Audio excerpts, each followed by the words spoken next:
여러분 안녕하십니까? 화요일 오전 프레스룸 라이브 유한솔입니다. 오늘도 뉴스 라이브로 문을 엽니다. 간밤 뉴욕에서부터 출발합니다. 지난 금요일에 이어 2거래일 연속 강세가 계속된 뉴욕 증시 3대 지수 살펴보겠습니다. 다우지수입니다. 68포인트 뛰었습니다. 46,316에 거래 마쳤고요.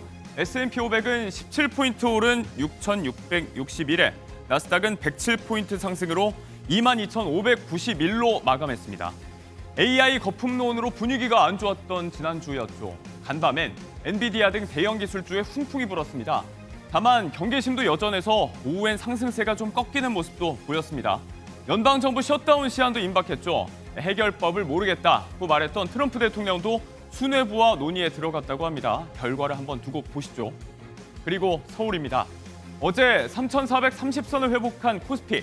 상승세로 출발한 것도 잠시 하락 전환했다가 다시 상승 방향성을 탐색 중입니다. 일단 최신 기준 2포인트 떨어진 3,429를 나타내고 있습니다. 기관 매도세에 개인과 외인 매수세가 맞서는 상황인데요. 코스닥은 어제보다 3포인트 떨어진 843의 하락세가 이어지고 있습니다.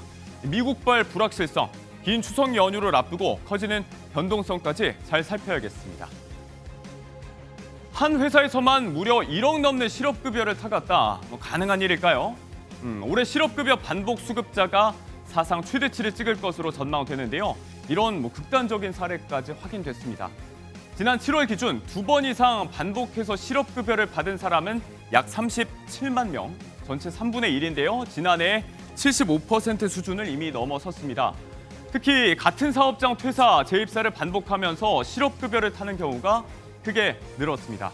무려 21차례에 걸쳐서 한 회사에 들어왔다 나가면서 이렇게 1억 400만 원을 수령한 경우도 있다는 거죠.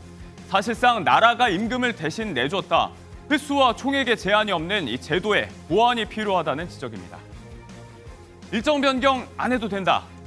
당초 에이펙 기간 결혼식 예약 일정을 무더기 취소했던 서울 신라호텔 측이 다시 예약자들에게 이렇게 안내를 했다고 합니다.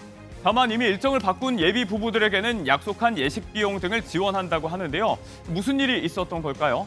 이곳은 이 방한 때마다 신라호텔에 묵었던 중국 시진핑 주석이 머물 것으로 점쳐져 왔는데요. 일단 에이펙 정상회의에 참석하는 시 주석의 2박 3일 경주 일정이 확정됐다고 합니다. 미중, 한중 연쇄회담도 경주에서 갖는다고 하는데요. 자, 그렇다면 서울에는 안 온다는 걸까요? 당초 서울 일정을 염두에 두고 조율을 해왔던 중국 측이 대관 취소를 통보한 것으로 알려졌습니다. 시 주석의 이번 방안이 그저 에이펙 참석차일지 또 공식 양자 방문 형태가 될지 방안 형식조차 아직은 미정입니다. 단순한 해프닝으로만 볼 수 없다는 얘기입니다. 한편 한일 정상은 오늘 다시 만납니다. 서울이 아닌 부산에서입니다. 지난달 일본에서의 회담 이후 38일 만인데요. 일본 총리가 서울이 아닌 지역에 방한하는 건 지난 2004년 노무현 전 대통령과 고이즈미 전 총리의 제주도 회담 이후 21년 만입니다. 이시바 총리의 이번 답방은 셔틀 외교 정착이라는 의미가 있는데요. 관세 협상 조언도 구하고 한미 삼각공조 노력도 천명한다는 겁니다. 곧 사임하는 이시바 총리가 과거사에 대해선 어떤 발언을 내놓을지도 관심이 쏠리는 대목입니다. 그리고 뉴스라이브 마지막 소식은 이겁니다. 내란 방조 혐의를 받는 한덕수 전 총리의 첫 재판이 조금 전에 시작됐습니다. 취재진 질문에는 묵묵부답으로 일관하는 모습이었는데요. 한 전 총리의 법정에서 나오는 목소리는 오늘 들을 수 있을 것 같습니다. 재판부 허가에 따라서 오늘 공판도 개시부터 종료까지 지연 중계됩니다. 다만 비상계엄 당일 대통령실 CCTV 증거조사의 경우 군사상 비밀에 해당한다는 특검 측 요청에 따라 중계되지 않습니다. 추가적으로 들어오는 재판 소식까지 저희 MBN 뉴스와 함께 해주시기 바랍니다. 이상 오늘의 뉴스라이브였습니다.